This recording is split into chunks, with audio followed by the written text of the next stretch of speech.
Beaucoup d'émotions sur le visage de Richard Ding. Michel Klein, responsable de l'espace mémoire du Pays de Beach, vient de lui remettre une photo de son père, William Ding, prise à Gutsenbrück il y a 80 ans.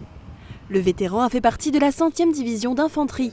Parmi ses missions lors de la Seconde Guerre mondiale, il s'occupait de la construction des ponts, des opérations de déminage ou encore du traitement des voies de circulation. Né en Allemagne, c'était aussi un interlocuteur avec la population locale. Il était en contact pendant plusieurs semaines avec les habitants pour leur indiquer les zones que les Allemands avaient piégées dans la forêt par exemple.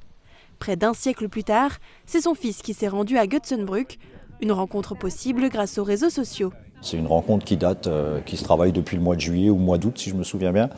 Et depuis, on a échangé pas mal de documents, pas mal d'informations pour, comme on le fait à chaque fois, organiser des visites au plus proche de la réalité par rapport au parcours du père. Michel Klein a aussi embarqué la famille dans les bois de Beach où était positionné le vétéran, sur les sites de la ligne Maginot où il a procédé à des opérations de destruction des ouvrages, ou encore des sites historiques du Pays de Beach comme le Fort Cassot. Michael Klein and Anne have been just wonderful in... Michel Klein et Anne ont été juste géniaux.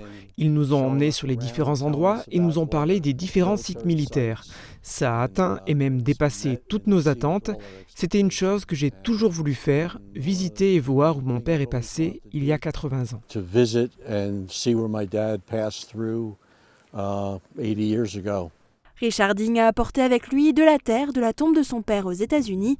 Il en a semé à Gutsenbrück et devant le monument de la 100e division d'infanterie à Beach.